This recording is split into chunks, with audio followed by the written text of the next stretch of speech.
안녕하세요. 스타디슈 채널입니다.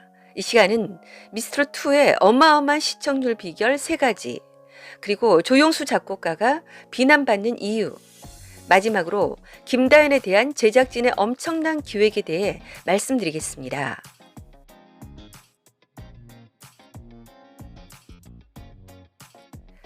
요즘 미스트롯2 시청률을 미친 시청률이라고 하는데요. 상식적으로 이렇게 나올 수가 없죠.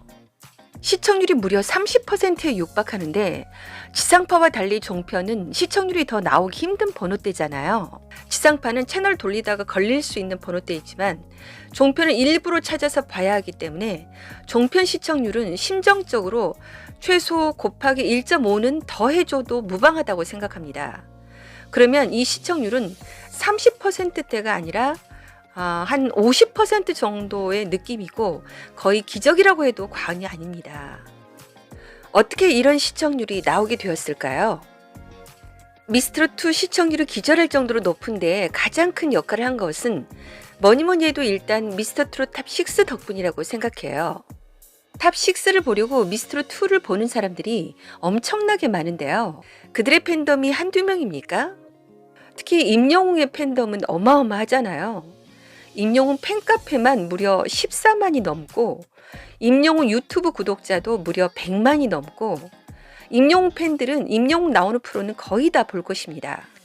그리고 다른 트롯맨들의 팬들도 그 수가 장난이 아니잖아요. 실제로 정말 많은 분들이 미스트롯2에 관심이 없었는데 미스터트롯 탑6 때문에 봤다, 이런 댓글을 많이 달아주셨어요. 그리고 이 시간은 원래 사랑의 콜센터 시간이잖아요.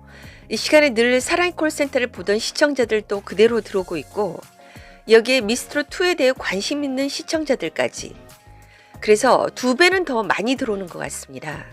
또한 트롯 원조의 힘은 절대 무시할 수 없는 것 같아요.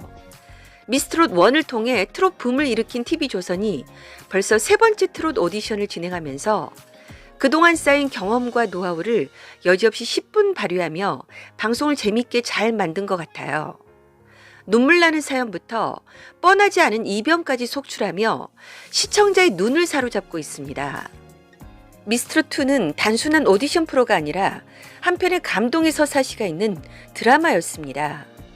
혹자는 오디션 프로에서 가수에 대한 사전 정보나 사연을 빼야 한다고 주장하는데요. 그런 내용을 먼저 접하고 노래를 들으면 아무래도 심사하는데 영향을 준다는 것인데 대단히 일리 있고 타당성 있는 말이라고 생각해요. 그런데 미스트롯2는 단순한 오디션 프로로 기획하지 않고 각본 없는 드라마를 쓰기로 작정한 것 같습니다. 요즘 트렌드는 스토리인데 어떤 이야기, 어떤 사연이냐에 따라 사람들에게 더 깊은 인상을 남기기도 하고 감동을 주고, 이것은 결국 시청률로 이어지고 화제성까지 연결되기 때문에 스토리를 버릴 수가 없는 거죠. 그냥 사과가 아니라 합격 사과라고 했을 때 사람들이 더 선호하고 판매가 더 많이 된 사례를 들어보셨을 겁니다. 그런 거나 마찬가지라는 거고, 이렇게 그 제품 또는 사람이 가지고 있는 사연이나 이야기는 바로 그 사람의 정체성에 큰 몫을 차지하고 그 사람의 이미지와도 직결이 되어 버리는 거죠. 어쨌든 스토리를 무시할 수 없다는 것이고요. 이번에 미스트롯2는 오히려 사연을 더 강화했다는 것입니다. 그래서 단순한 오디션이 아니라 모든 사람을 한 사람 한 사람 주인공이 되는 작업을 하고 있고요.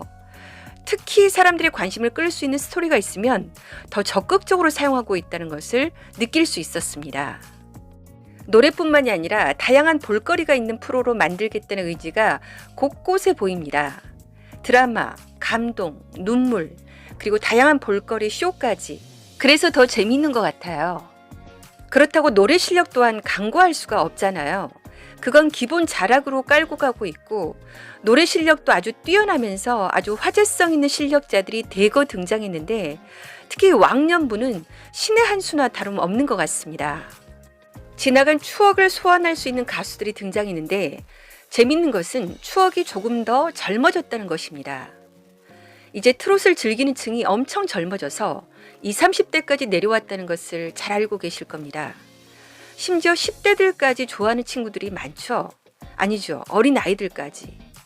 어쨌든 젊은 층의 추억을 소환할 수 있는 나비나 시아의 김연지 등을 왕년부로 소환했다는 것인데요. 트롯층을 한층 더 젊고 폭넓게 가지고 가겠다는 미스트롯2의 숨은 야심을 엿볼 수 있는 대목입니다. 지인의 가족은 30대 초반인데 김연지가 나오자 너무 놀라워하고 반가워하면서 김연지가 지금까지 나온 모든 프로를 다시 찾아보았다고 합니다. 그 정도로 좋아했다는 거죠. 사실 엄청난 감동을 주고 화제를 몰고 온 사연으로 작곡가 조영수와 가수 김연지의 이야기를 잠깐 해드릴게요. 정말 한편의 리얼한 드라마였어요. 제작진이 가수 김연지가 나온다는 것을 그동안 극비리에 붙였다는 것을 짐작할 수 있었습니다. 시아가 나온다고 했을 때 심사위원들이 모두 놀랐고 진짜 리얼로 놀라고 당황한 조영수가 화면에 잡혔고 제작진은 바로 그 포인트를 정확하게 잘 포착했습니다. 제작진은 두 사람의 관계나 최근에 벌어진 일까지 분명히 알고 있었을 거예요. 그래서 준비하고 있었다는 거죠. 두 사람이 어떻게 나올지. 이번에 그룹 시아와 조영수 작곡가는 다시 의기투합해서 작업을 할 계획이었는데 여러 가지 문제와 갈등으로 파투가 난 상황. 심적으로 큰 상처를 안고 있었던 상태였고 그룹 시아는 작곡가 조영수에게는 가장 아끼는 그룹이었고 특히 김연지는 아픈 손가락 같은 자식과도 같은 가수였습니다. 그런 김연지가 전혀 아무 말 없이 이제는 트롯을 하겠다고 나타났을 때 그 심정을 누가 짐작이나 하겠습니까? 김연지는 훌륭한 자질을 가진 가수로 분명히 성공시킬 수 있다고 생각하는 가수인데 다른 가수들은 거의 다 성공시켰는데 희한하게 이 친구만 성공을 잘 못 시켰습니다. 김연지는 발라드 장르에서 여자 소몰이 창법의 시초나 다름이 없을 정도로 가창력으로 크게 인정받고 있었던 인물인데 시아 그룹에서도 정작 본인은 뜨지 못했던 안타까운 경우였습니다. 그래서 이번에 잘해보려고 했는데 나가리 돼서 너무 안타깝고 속상하고 심지어 미안한 마음까지 가지고 있었을 겁니다. 그런데 그런 친구가 완전히 전혀 다른 종목 트롯을 하겠다고 아무 말 없이 갑자기 나타났어요. 그 심정이 어떻겠습니까? 시청자들에게 자신의 이런 약한 마음을 들키지 않으려고 감추려고 무진장 애쓰는 모습 보셨잖아요. 그건 쇼가 아니었습니다. 진짜 리얼. 처음 김연지가 등장했을 때 조용수 작곡가가 하고 한숨을 크게 내쉬면서 감정을 추스르기 위해 어깨를 털던 모습. 이건 배우들의 연기가 아닌 진짜 살아있는 생생한 감정과 복잡 미묘한 심정이었고요. 시청자들은 많은 감정을 느끼게 되었고 정말 한편의 드라마와도 같았습니다.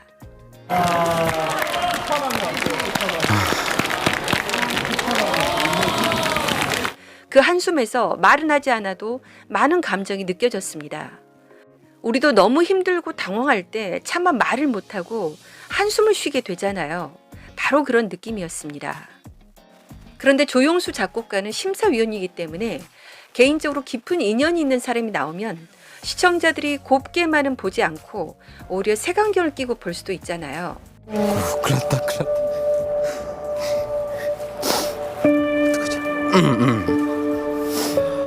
개인적인 감정을 드러내고 싶지 않아서 큰일 났다 어떡하지 하면서 참으려고 애쓰다가 자기도 그 분통하고 애달픈 마음을 억제하지 못하고 눈물을 흘리고 말았습니다. 지금까지 여러분 보시면 아시겠지만 조용수 작곡가는 상당히 객관적이면서도 냉정하게 그리고 작곡가로서의 높은 안목을 가지고 공정하게 심사를 잘했던 편이고 말도 많이 하지 않는데 상당히 공감이 가고 꽂히는 멘트를 적재적소에 한다는 것을 많이 보셨을 겁니다. 심사위원의 공정성 때문에 약간은 냉정해 보이기도 하던 그가 끝내 자기의 감정을 참지 못하고 보이고야 말았다는 것입니다. 눈물을 살짝 글썽일 정도가 아니라 눈물을 주체하지 못하고 고개를 푹 숙이고 울기까지 했습니다. 저는 이 장면을 보고 조용수가 생각보다 무척 마음이 여린 사람이라는 것을 보았습니다. 아무리 실력이 뛰어나고 철두철미한 사람도 결국은 한 사람의 인간이라는 것입니다. 그렇다고 조용수 작곡가가 개인적인 친분 때문에 실력도 없는데 점수를 줄 사람이 아니라는 것을 시청자는 그를 몇 년간 지켜보면서 느끼고 있잖아요. 그래서 평가나 그런 점은 믿어도 될 것 같습니다. 그러니 그가 인간적으로 마음이 약해서 흘리는 눈물은 그렇게 심하게 비난하지 않아도 되지 않을까 이런 생각이 듭니다. 조용수 작곡가의 개인적인 친분 노출을 좀 싫어하고 비난하는 분들이 생각보다 많이 계시더라고요. 아마 심사위원으로서의 공정성에 문제가 될까봐 그럴 수도 있고, 심사위원과 개인적 친분이 있다고 했을 때 상대적으로 박탈감을 느낄 다른 참가자들을 걱정해서 그럴 수도 있을 겁니다. 그래서 조용수 작곡가의 이런 모습에 대해서 비판하시는 분들도 이해되지만, 조용수 작곡가 정도의 신뢰할 만한 분은 공과 사는 잘 구별할 거라고 생각합니다. 그리고 또 하나의 인상 깊은 인물은 바로 김다연이었습니다. 다연이는 다른 오디션 프로에서 준우승까지 한 실력자인데 전혀 예상과 다른 장면을 연출했습니다.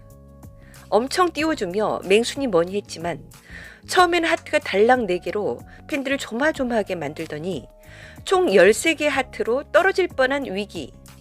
그러다가 심사위원들의 논의 끝에 합격을 주었습니다. 여기에도 제작진의 엄청난 의도가 있다고 생각하는데요. 잘 나가는 사람이 또 그냥 잘 나가면 재미없잖아요. 뜻하지 않은 난관으로 힘들어하는 모습을 보여주며 팬들을 안타깝게 만들었다가 나중에는 다현이가 위기를 극복하고 잘하는 모습, 그런 극적인 효과를 노리고 있지 않을까요? 지금 다현의 팬들은 어린 다현이가 부담감 때문에 얼마나 힘들지 그 심정을 헤아리며 엄청 응원하면서 다음 라운드를 긴장감을 가지고 기다리고 있습니다. 손에 땀을 쥐면서 경기를 보는 그런 심정이라고나 할까요?